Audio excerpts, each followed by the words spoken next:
A irmã Bárbara e eu nos conhecíamos havia 2 anos e tínhamos desenvolvido uma conexão muito forte. E sempre que conversávamos, era como se pudéssemos conversar para sempre.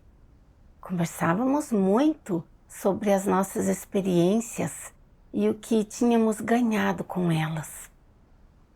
Sempre que algo acontecia com ela me procurava. E sempre que eu tinha um problema, eu queria comungar com ela.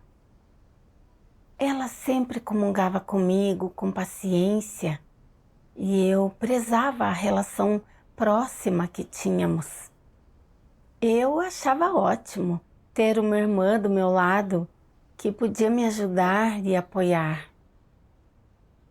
No ano passado, ouvi Bárbara conversando com algumas irmãs sobre os ótimos resultados que ela estava obtendo em seu trabalho evangelístico, sobre como os muitos aos quais ela pregava estavam cheios de noções religiosas e como, por meio de oração e confiança em Deus, de comunhão paciente com eles e da leitura da Palavra de Deus, eles rapidamente vieram a aceitar a obra de Deus dos últimos dias.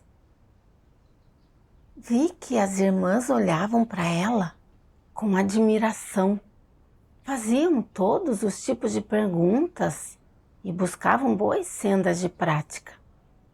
Fiquei um pouco preocupada e pensei, é bom que o trabalho evangelístico dela esteja indo tão bem. Mas ela só falou sobre os bons resultados, não sobre a senda específica que ela seguia. Nem testificou como Deus a guiou nesse tempo. Ela não está se exibindo, falando desse jeito? Alguns dias depois, a irmã Fei me disse, Bárbara é tão talentosa e já alcançou resultados tão bons em seu trabalho evangelístico. Ela disse que uma líder até pediu que ela comungasse suas experiências numa reunião. Meu coração parou quando ouvi isso. Por que Bárbara está dizendo essas coisas? Agora Fei a admira tanto, mas isso não é benéfico para ela. Percebi que Bárbara sempre exibia os bons resultados que tinha obtido no cumprimento de seu dever e me senti um pouco incomodada. Deus comungou que exibir-se e exaltar-se é a revelação de um caráter satânico. Portanto, seria perigoso continuar assim. Eu não podia permitir que isso continuasse. Devia encontrar uma chance de apontar isso para Bárbara. Mas sempre que pensava em apontar esse problema para ela, eu hesitava. Eu me lembrei de algumas experiências de uns anos atrás. Jane, minha parceira, costumava repetir doutrinas, repreender os outros a partir de uma posição altiva, mas nunca analisava a si mesma. Eu apontei esse problema para ela e ela não só não quis aceitar, ela até contra-atacou, citando meus fracassos e transgressões do passado. Depois, ela mal olhava para mim. Isso tornou tudo muito difícil e doloroso para mim. Em outra ocasião, a irmã Rossana se desviou do tema em sua comunhão numa reunião e eu apontei isso para ela. Mais tarde, ela se abriu comigo e disse que tinha se sentido muito constrangida e resistente quando apontei o problema dela e que ela achava que eu estava tentando dificultar as coisas para ela e em reuniões posteriores ela nem quis mais comungar.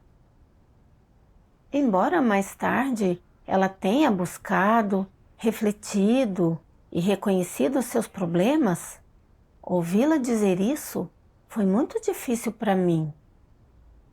Depois disso, eu passei a ser cautelosa ao apontar os problemas dos outros. Pensei em como minha relação com Bárbara sempre tinha sido ótima e me perguntei se eu apontasse o problema para ela, ela se sentiria colocada numa posição desconfortável. O que eu faria se ela não ouvisse e desenvolvesse um preconceito contra mim? Se ela achasse que eu estava expondo as falhas dela e tentando dificultar as coisas para ela, e então fingisse que eu não existia? Nossos caminhos se cruzavam muitas vezes todos os dias. Assim, as coisas ficariam muito incômodas. Além disso, nem sempre ela tinha se exibido assim. Talvez, ao ler a palavra de Deus, ela seria capaz de refletir e chegar a essa percepção sozinha. Era melhor eu esquecer e ficar calada. Um dia, Bárbara me contou que alguns irmãos tinham lhe dado algumas sugestões. Disseram que ela tendia a se exibir e a fazer com que os outros a admirassem na comunhão dela. Isso a tinha deixado bastante incomodada. Eu me contorci por dentro quando ela disse isso. A verdade era que eu também tinha visto como ela se exibia recentemente, mas com medo de prejudicar nosso relacionamento, eu tinha feito vista grossa, sem dizer nada a ela. Essa não era a oportunidade perfeita? Não deveria eu também falar sobre os problemas que tinha visto? Mas então pensei em como as coisas já estavam difíceis para ela.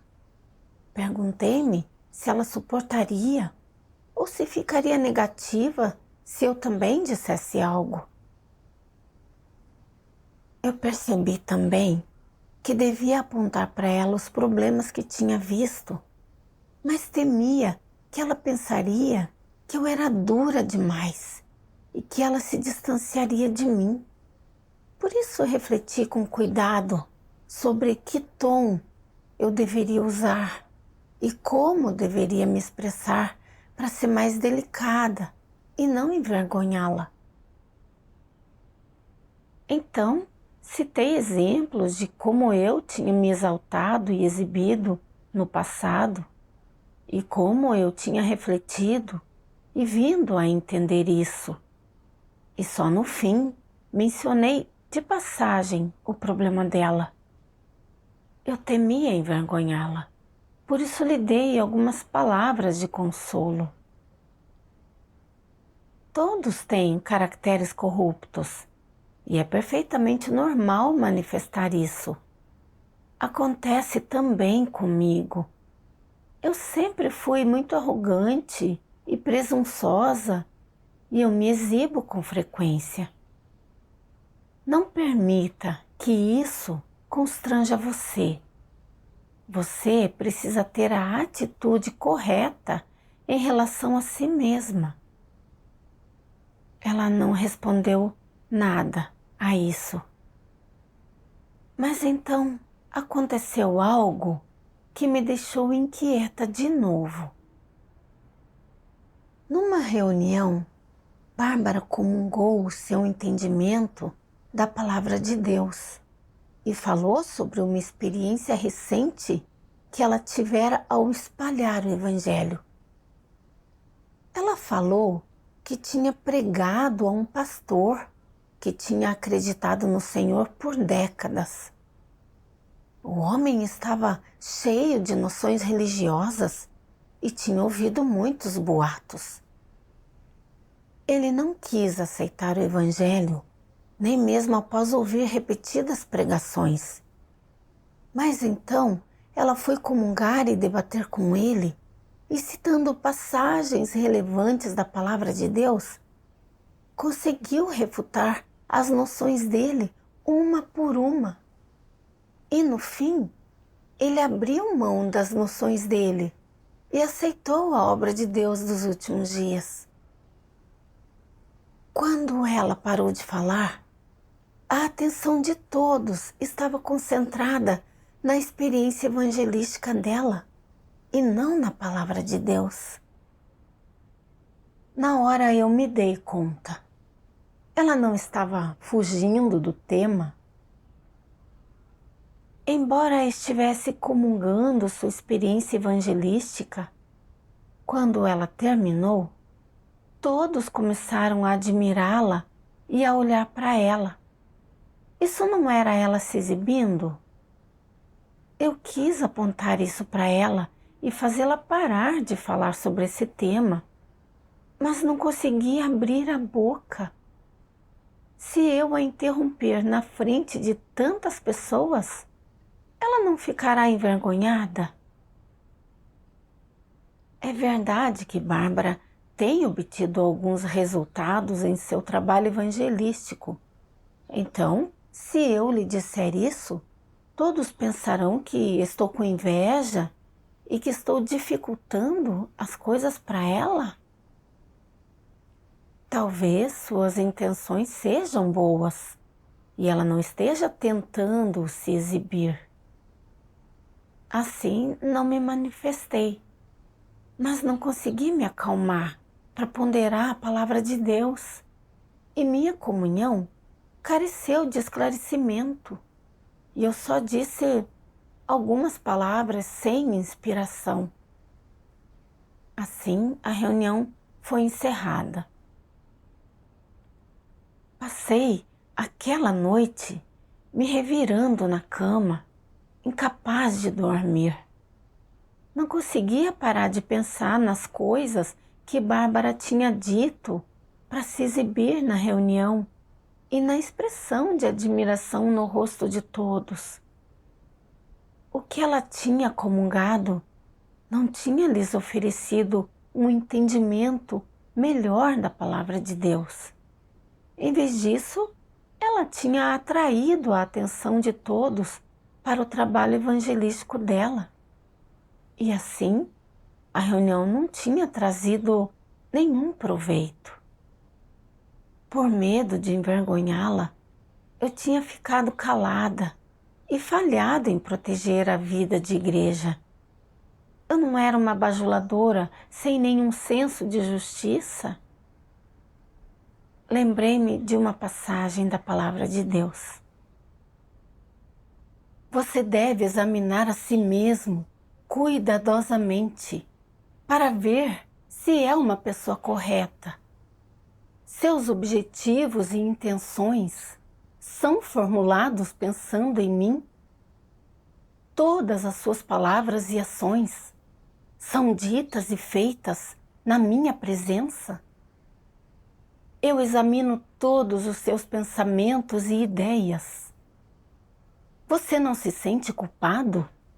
Você acha que da próxima vez você será capaz de compensar o comer e beber que Satanás levou embora dessa vez? Então, você agora vê claramente. Isso é algo que você pode compensar? Você pode compensar o tempo perdido? Vocês devem examinar-se diligentemente para ver por que nenhum comer e beber foi feito nas últimas poucas reuniões. E quem causou esse problema? Vocês devem se comunicar um por um até que fique claro. Se tal pessoa não for fortemente resfriada, então seus irmãos e irmãs não entenderão. E então simplesmente acontecerá de novo.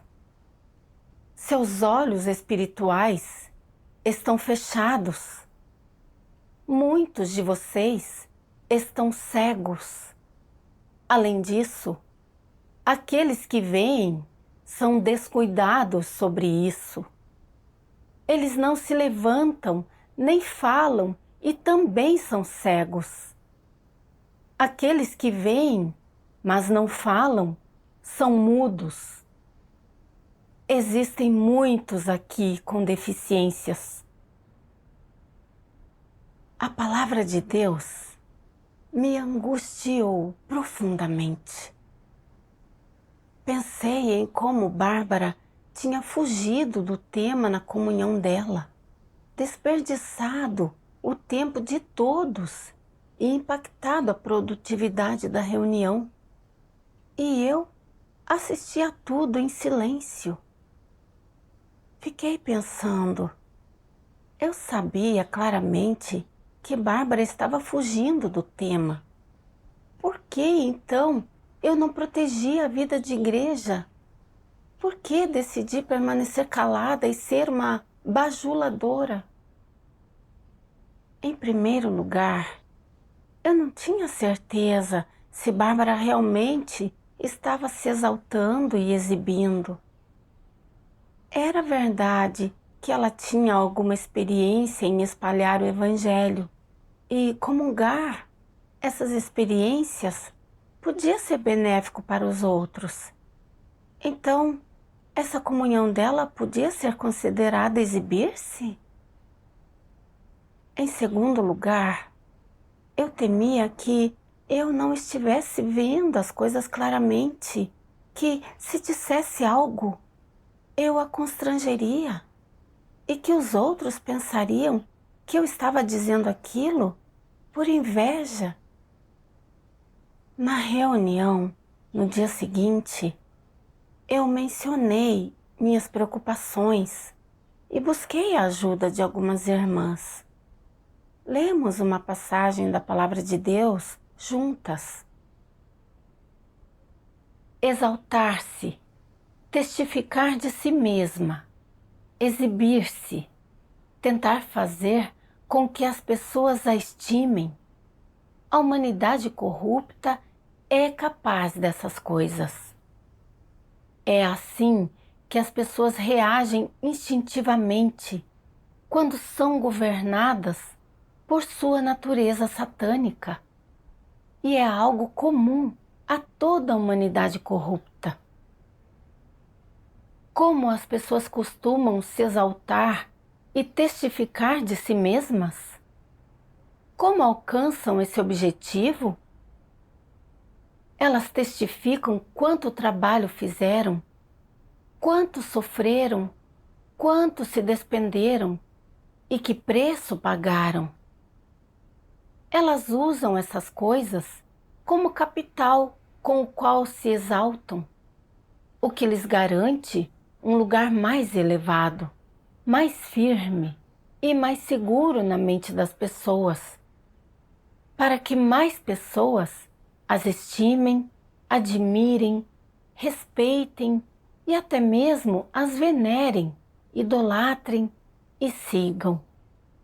Para alcançar esse objetivo, as pessoas fazem muitas coisas que testificam de Deus na superfície, mas que, em essência, exaltam e testificam delas mesmas. Agir dessa forma é sensato? Elas estão além do alcance da racionalidade. Essas pessoas não têm vergonha. Elas testificam descaradamente daquilo que fizeram por Deus e quanto sofreram por Ele. Até exibem seus dons, talentos, experiência, habilidades especiais, suas técnicas inteligentes para se comportar, os meios que usam para brincar com as pessoas e assim por diante. Seu método de se exaltar e testificar de si mesmas é exibir-se e depreciar os outros. Elas também dissimulam e se camuflam, escondendo das pessoas as suas fraquezas, defeitos e deficiências, para que estas só vejam sua excelência. Nem ousam contar a outras pessoas quando se sentem negativas. Carecem da coragem de se abrir e comungar com elas. E quando cometem algum erro, fazem de tudo para escondê-lo e encobri-lo. Jamais mencionam os danos que causaram ao trabalho da igreja durante o cumprimento de seu dever. Quando, porém, fazem alguma contribuição insignificante ou alcançam algum sucesso menor, elas são rápidas em exibi-lo. Não conseguem esperar para contar ao mundo inteiro como são capazes, como é alto o seu calibre, quão excepcionais são e quão melhores são do que as pessoas normais. Isso não é uma maneira de se exaltar e testificar de si mesmo? Por meio da revelação da Palavra de Deus, eu entendi que um sinal de um anticristo se exaltar é ele se gabar de seus dons, pontos fortes, contribuições e conquistas na frente dos outros, para que as pessoas o vejam como talentoso e capaz e para ganhar seu respeito e admiração. Espalhar o Evangelho e testificar de Deus são essencialmente coisas positivas. Com os pontos fortes dela, como obreira evangelística, se Bárbara tivesse comungado sobre as dificuldades que tinha encontrado, como ela tinha confiado em Deus e experimentado a obra dele, o que ela tinha ganhado e aprendido com isso, e tivesse analisado as boas sendas de prática, aquela comunhão teria sido edificante. Mas Bárbara só falou sobre o número de pessoas que tinha convertido, quanto tinha sofrido, que preço ela tinha pago. Mas ninguém que ouviu suas experiências ganhou um entendimento melhor de Deus, nem clareza sobre como praticar ou abordar problemas diferentes. Em vez disso, todos só aprenderam mais sobre ela e ficaram sabendo que ela tinha dons e calibre para compartilhar o Evangelho e que ela era mais ardente do que os outros. Todos a elogiaram e invejaram e se sentiram inadequados. Vi que os resultados de se exibir e exaltar e de testificar de Deus não eram iguais. Por meio da comunhão, confirmei minhas opiniões anteriores e determinei que o que Bárbara dizia não testificava de Deus e era dito para ela se elevar e para se exibir. Ela estava revelando o caráter de um anticristo, o que provocaria o nojo e o ódio de Deus.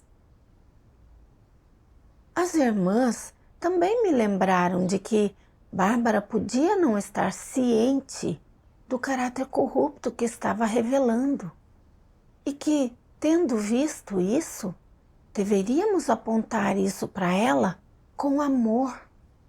Não podíamos ser bajuladores só para proteger nossos relacionamentos. As palavras das irmãs me deixaram envergonhada e eu decidi comungar com Bárbara o quanto antes. Depois da reunião, eu não consegui me acalmar. Eu já tinha visto os problemas de Bárbara, mas não tinha ousado apontá-los para ela. E quando disse algo Só toquei no problema, sem alcançar nada. O que significou que Bárbara nunca refletiu, nem se tornou ciente do problema dela. Eu me senti muito incomodada e culpada e tive que me perguntar: normalmente sou tão alegre e cheia de vida na presença de Bárbara e lhe conto tudo. Por que então está sendo tão difícil apontar os problemas dela? Por que não consigo abrir a boca? Em minha busca e reflexão, assisti a um vídeo de leitura de algumas passagens da Palavra de Deus. Deus Todo-Poderoso diz: vocês todos são bem educados. Todos atentam em ser refinados e contidos em seu discurso, bem como na maneira como falam. São cuidadosos e aprenderam a não causar danos à dignidade e ao orgulho dos outros. Em suas palavras e ações, vocês deixam espaço de manobra para as pessoas. Fazem tudo o que podem para deixar as pessoas à vontade. Não expõem as cicatrizes nem as deficiências delas e tentam não as magoar ou constranger. Tal é o princípio interpessoal pelo qual a maioria das pessoas age. E que tipo de princípio é esse? É conivente, escorregadio, astuto e insidioso. Por trás dos rostos sorridentes das pessoas, escondem-se muitas coisas maliciosas, insidiosas e desprezíveis. Todos aqueles que se apegam a um meio feliz são os mais sinistros. Tentam não ofender ninguém, agradam as pessoas, aceitam as coisas e ninguém consegue ver quem realmente são. Uma pessoa assim é um Satanás vivo. Existe uma doutrina nas filosofias de vida que diz: calar diante das falhas de bons amigos ajuda a criar uma amizade boa e duradoura. Significa que, a fim de preservar um relacionamento amigável, é preciso calar-se sobre os problemas dos amigos, mesmo que sejam vistos claramente, que se deve defender os princípios de não atacar a dignidade do outro ou expor suas deficiências. Eles devem enganar um ao outro, esconder-se um do outro, empenhar-se em intrigas um com o outro, e embora saibam com clareza cristalina que tipo de pessoa o outro é, eles não o dizem diretamente, mas empregam métodos astutos para preservar seus relacionamentos amigáveis. Por que alguém desejaria preservar tais relacionamentos? Trata-se de não querer fazer inimigos nesta sociedade, dentro do grupo, o que significaria sujeitar-se com frequência a situações perigosas. Visto que você não sabe de que forma alguém o prejudicará após você ter exposto as falhas dele ou o machucado e ele se tornar seu inimigo, e você não quer colocar-se em tal posição, você emprega a doutrina das filosofias de vida que diz: nunca jogue os erros e as deficiências na cara das pessoas. À luz disso, se duas pessoas estão nesse tipo de relacionamento, elas contam como amigos verdadeiros? Elas não são amigos verdadeiros, muito menos são confidentes uma da outra. Então, que tipo de relacionamento exatamente é esse? Não é um relacionamento social fundamental? Em tais relacionamentos sociais, as pessoas não podem oferecer seus sentimentos, nem ter trocas profundas, nem dizer o que quiserem, nem dizer em voz alta o que está em seu coração, ou os problemas que veem no outro, ou palavras que beneficiariam o outro. Em vez disso, escolhem palavras agradáveis para não magoar o outro. Não querem fazer inimigos. O objetivo disso é impedir que as pessoas próximas representem uma ameaça. Quando ninguém as ameaça, elas não vivem em paz e tranquilidade relativas? Não é esse o objetivo das pessoas ao promoverem a frase: nunca jogue os erros e as deficiências na cara das pessoas? É claro que esse é um modo de existir astuto e enganoso, com um elemento de atitude defensiva e cujo objetivo é a autopreservação. Pessoas que vivem assim não têm confidentes nem amigos próximos a quem possam dizer qualquer coisa. Elas são defensivas umas com as outras, são calculistas e estratégicas, e cada uma tira do relacionamento o que precisa.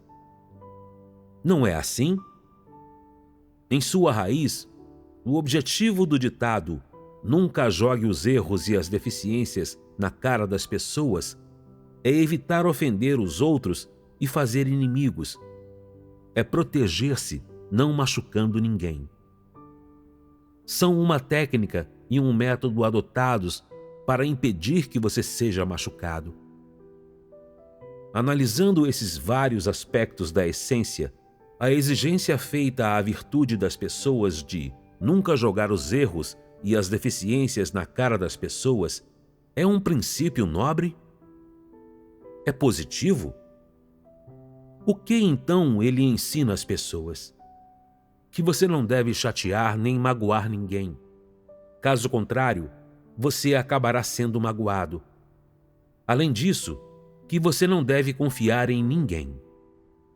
Se você magoar qualquer um de seus bons amigos, a amizade começará a mudar silenciosamente. Ele deixará de ser seu amigo bom e próximo e passará a ser um estranho que passa na rua ou seu inimigo. Assim, qual é o resultado alcançado por aquilo que essa frase ensina às pessoas? Ela torna as pessoas mais honestas ou mais enganosas? Ela faz com que as pessoas se tornem mais enganosas. O coração das pessoas se afasta mais. A distância entre as pessoas aumenta. E as relações das pessoas se tornam complicadas. Isso é equivalente aos relacionamentos sociais das pessoas que se tornam complicados. O diálogo das pessoas começa a chiar e gera uma mentalidade de se proteger dos outros. Os relacionamentos das pessoas podem ser normais desse jeito? O clima social melhorará?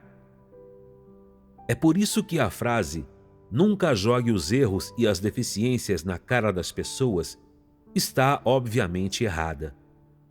Ensinar às pessoas esse caminho não pode fazê-las viver uma humanidade normal. Além disso, não pode tornar as pessoas honestas, corretas ou sinceras. De forma alguma, pode alcançar um efeito positivo. Ao ler as palavras de Deus, vi que eu confiava em filosofias de vida satânicas, em como eu interagia com Bárbara, tais como calar diante das falhas de bons amigos ajuda a criar uma amizade boa e duradoura.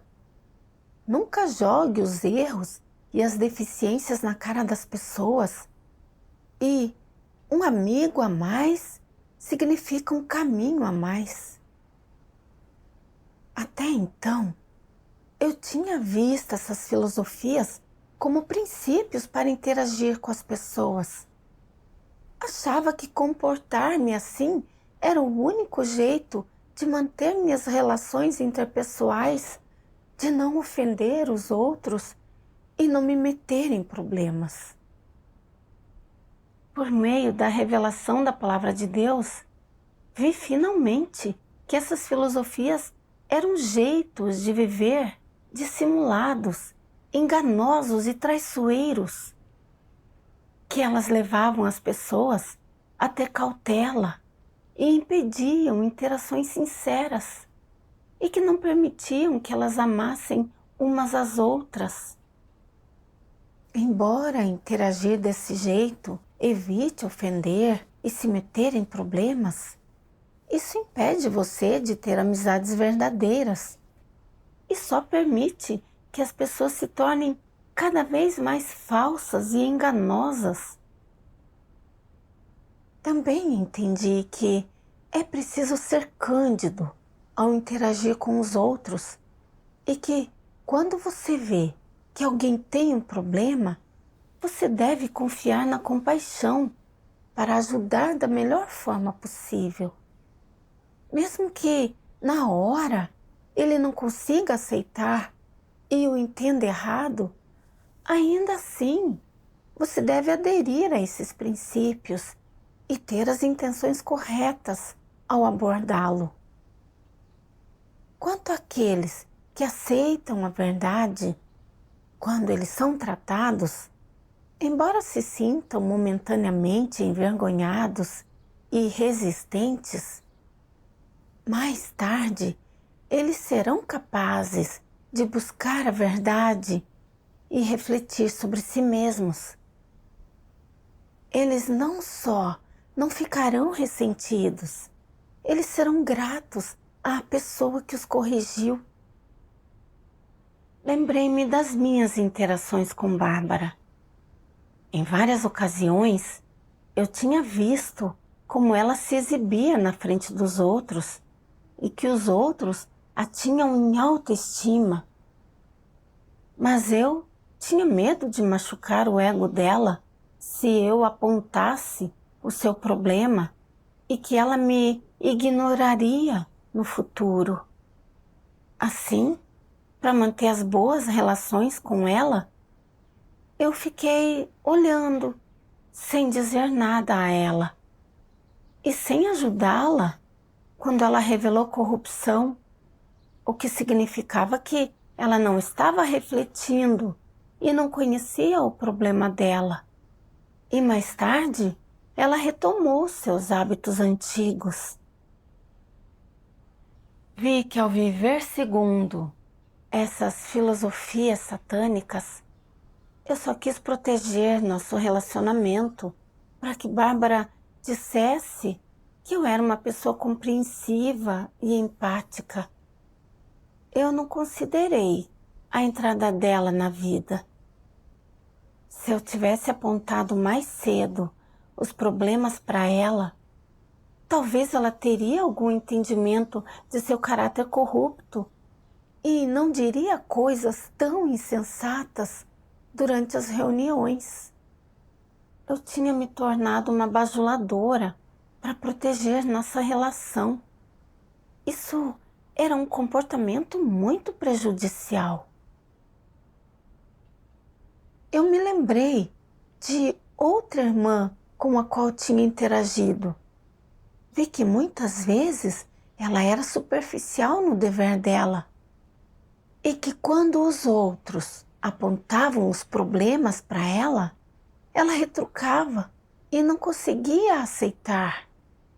Eu quis comungar com ela para ajudá-la a refletir sobre si mesma, mas achei que ela era bastante idosa e que se eu apontasse o problema dela, eu machucaria o ego dela e a levaria a pensar que eu era dura demais.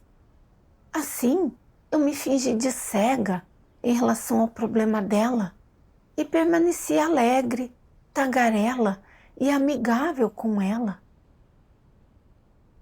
Foi só quando ela foi dispensada por ser superficial em seu dever que eu me arrependi de não a ter ajudado mais cedo. Foi só depois dela sair que comunguei os problemas que tinha visto nela. Embora ela tenha reconhecido o problema, ela me repreendeu por não apontar isso para ela mais cedo e disse que, se ela tivesse conseguido corrigir seus hábitos mais cedo, talvez não teria sido dispensada. Finalmente vi que viver segundo essas filosofias e ser uma bajuladora não é igual a ser uma pessoa verdadeiramente boa. Não é sincero, nem compassivo em relação aos outros. Ao contrário, é egoísta e enganoso. Eu estava vivendo um caráter satânico e enojando a Deus. Bárbara sempre tinha sido muito sincera comigo, mas eu tinha confiado nessas filosofias ao interagir com ela e não tinha praticado a verdade. Eu só considerava como não a ofender e como preservar a boa imagem que ela tinha de mim. E quando vi que ela revelava corrupção, eu simplesmente ignorei. Eu podia chamar-me uma boa amiga ao agir assim? Vi que calar diante das falhas de bons amigos ajuda a criar uma amizade boa e duradoura. Era uma falsidade de Satanás e eu não queria mais viver de acordo com ela. Em minha reflexão, percebi que havia outra razão pela qual eu não ousava apontar o problema de Bárbara. Eu tinha uma opinião equivocada. Eu sempre achara que apontar o problema dos outros era expor uma falha deles, que lhes machucaria o ego e os ofenderia, e que era um ato ingrato. Então, em relação a Bárbara, eu sempre temia que ela se ofenderia se eu apontasse seu problema e que isso arruinaria nossa relação, o que dificultava praticar a verdade. Então, busquei a Deus e pedi que Ele me guiasse a resolver esse meu problema. Em minha busca, assisti a um vídeo de leitura de 2 passagens da Palavra de Deus. Deus Todo-Poderoso diz: Deus exige que as pessoas contem a verdade, digam o que pensam, e não iludam, zombem, enganem, satirizem, insultem, restringam, magoem, exponham as fraquezas das pessoas, nem ridicularizem as pessoas. Esses não são os princípios da fala? O que significa dizer que não se deve expor as fraquezas das pessoas? Significa não jogar lama em outras pessoas. Não se agarre aos seus erros ou falhas do passado para julgá-las ou condená-las. Esse é o mínimo que você deveria fazer. Do lado proativo, como a fala construtiva se expressa? Ela é principalmente encorajadora, orientadora, condutora, exortadora, compreensiva e confortadora. Também, às vezes, é necessário apontar e criticar as falhas, deficiências e erros dos outros diretamente. Isso é de grande benefício para as pessoas. É de grande ajuda para elas e é construtivo para elas, não é? E o que, em suma, é o princípio por trás da fala? É este: diga o que está no seu coração e comunique suas experiências reais e o que você realmente pensa. Essas palavras são as mais benéficas para as pessoas. Elas provêm para as pessoas, elas as ajudam, elas são positivas. Recuse-se a dizer aquelas palavras falsas, aquelas palavras que não beneficiam nem edificam as pessoas. Isso evitará que você as prejudique ou que elas tropecem, lançando-as em negatividade e tendo um efeito negativo. Você deve dizer coisas positivas. Você deve se esforçar para ajudar as pessoas o máximo possível, para beneficiá-las, prover para elas, produzir nelas fé verdadeira em Deus. E você deve permitir que as pessoas sejam ajudadas e ganhem muito com as suas experiências com as palavras de Deus e com o jeito de você resolver problemas, e para que possam entender a senda de experimentar a obra de Deus e entrar na realidade da verdade, permitindo que elas entrem na vida e façam sua vida crescer. Tudo isso é o efeito de suas palavras quando elas têm princípios e edificam as pessoas. Se você tem um bom relacionamento com um irmão ou uma irmã, e eles pedem que você aponte o que está errado com eles, como você deve apontar? Isso tem a ver com como você aborda a questão. De acordo com o princípio da verdade, então, como você deve abordar essa questão? Que ação está de acordo com a verdade? Quantos princípios relevantes existem? Primeiro, no mínimo, não faça ninguém tropeçar. Você deve considerar primeiro as fraquezas do outro e que maneira de falar com ele não o fará tropeçar. Isso é o mínimo que deve ser considerado. Em seguida, se você sabe que ele é alguém que realmente acredita em Deus e consegue aceitar a verdade, então, quando você percebe que ele tem um problema, você deveria tomar a iniciativa de ajudá-lo.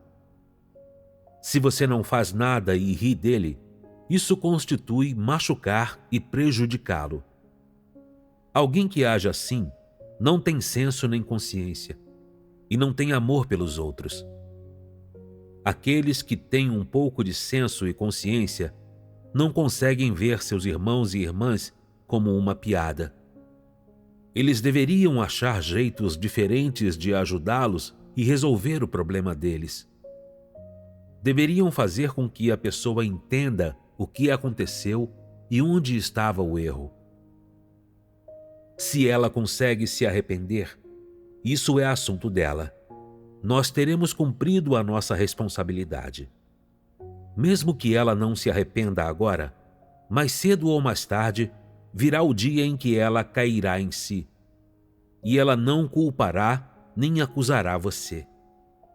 No mínimo, a forma como você trata seus irmãos e irmãs não pode estar abaixo dos padrões da razão e da consciência.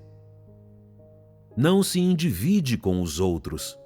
Ajude-os na medida do possível. É isso que as pessoas deveriam fazer. Pessoas que conseguem tratar seus irmãos e irmãs com amor e de acordo com os princípios da verdade são o melhor tipo de pessoa. São também as mais bondosas. É claro, irmãos e irmãs verdadeiros são aquelas pessoas que conseguem aceitar e praticar a verdade. Se uma pessoa só acredita em Deus para comer pão à vontade ou para receber bênçãos, mas não aceita a verdade, ela não é um irmão ou uma irmã.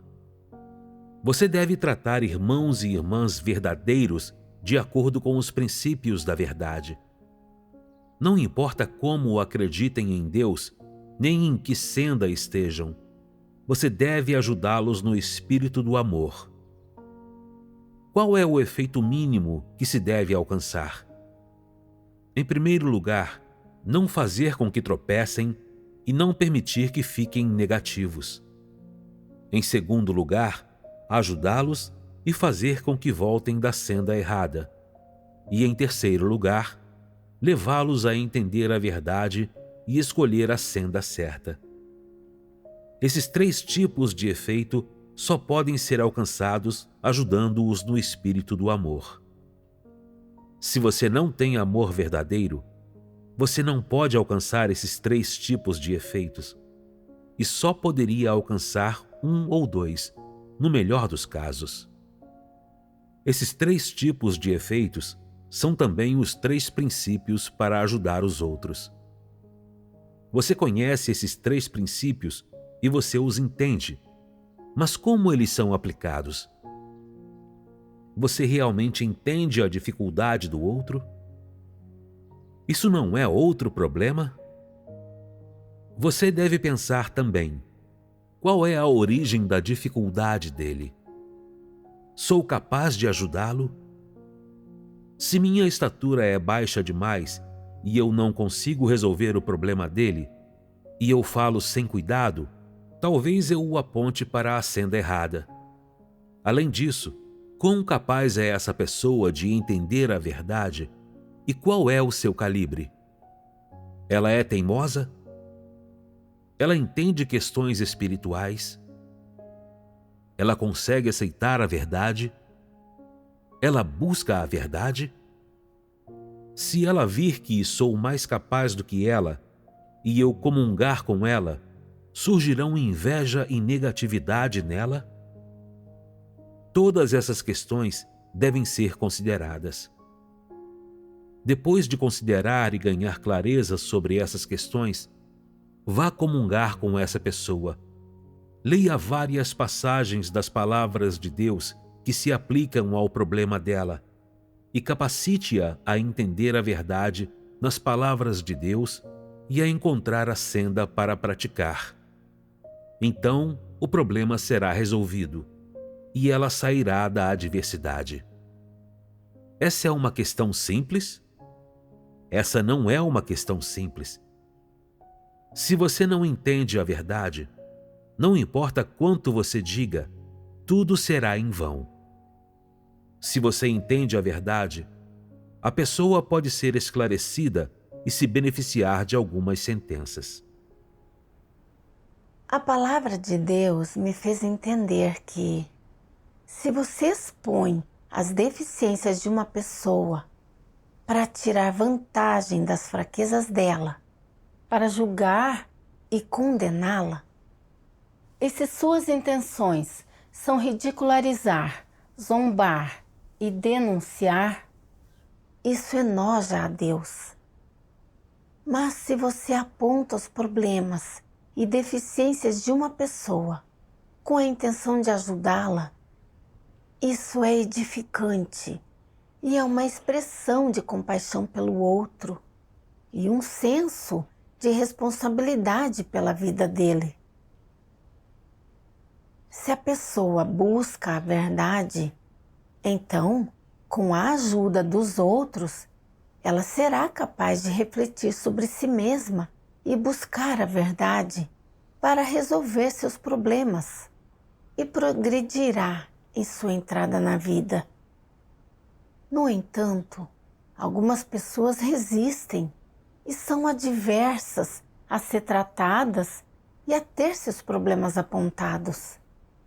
Isso mostra que elas não aceitam a verdade e que seu caráter está farto da verdade. Vi que no passado eu tinha acreditado que apontar os problemas dos outros era igual a expor suas deficiências e era uma tarefa ingrata. Essa opinião era completamente errada. Também entendi que existem princípios para apontar os problemas dos outros. Não se trata apenas de ter boas intenções e entusiasmo, nem de apontar os problemas diretamente para as pessoas, não importa quem sejam. Às vezes, você terá que usar sabedoria e seguir os princípios da verdade.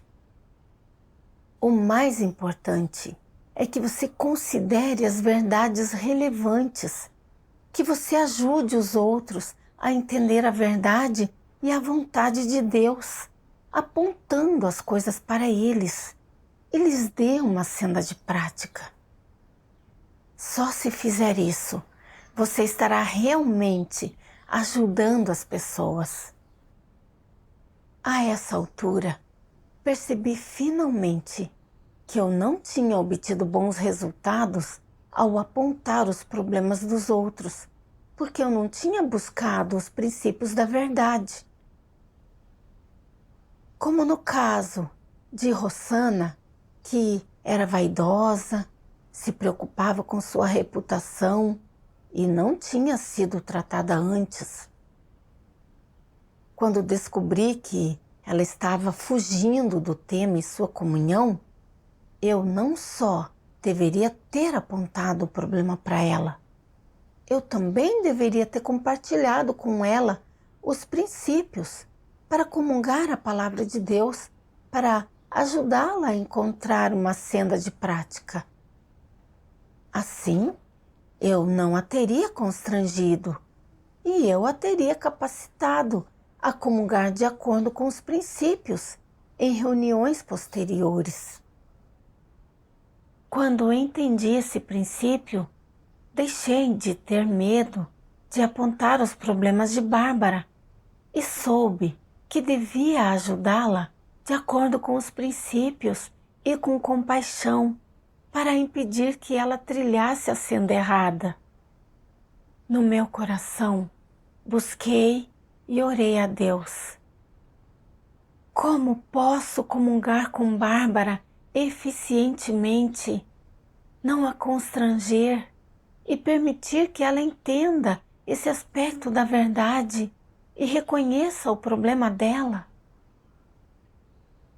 Sempre que tinha tempo, eu ponderava esse problema, buscava e considerava as palavras de Deus que expõem aqueles que se exibem e exaltam. Esperei um momento para me abrir com Bárbara em comunhão e conversar sobre os problemas dela que eu tinha percebido nesse período, e para comungar com ela a natureza e as consequências de se exibir e a atitude com que Deus trata esse tipo de comportamento. Depois que comunguei com ela, Bárbara finalmente percebeu a seriedade do problema dela. Percebeu que ela era controlada por uma obsessão por status, que gostava de ter um lugar no coração das pessoas e que elas a admirassem, e que esse tipo de busca enoja a Deus. Mais tarde, ela analisou e se abriu sobre esse comportamento numa reunião, o que ajudou todos a reconhecê-lo. Quando vi que Bárbara era capaz de refletir e reconhecer o problema dela e de odiar a si mesma, eu fiquei feliz. Mas ao mesmo tempo, me senti culpada. Eu me arrependi de ter demorado tanto para comungar e apontar isso para ela. Ela não desenvolveu preconceitos contra mim por eu ter apontado e exposto o problema dela. E nossa relação não foi destruída. Ao contrário, ela ficou ainda mais próxima. Entendi que só se vivermos segundo a palavra de Deus e interagirmos com as pessoas de acordo com os princípios, podemos sentir paz.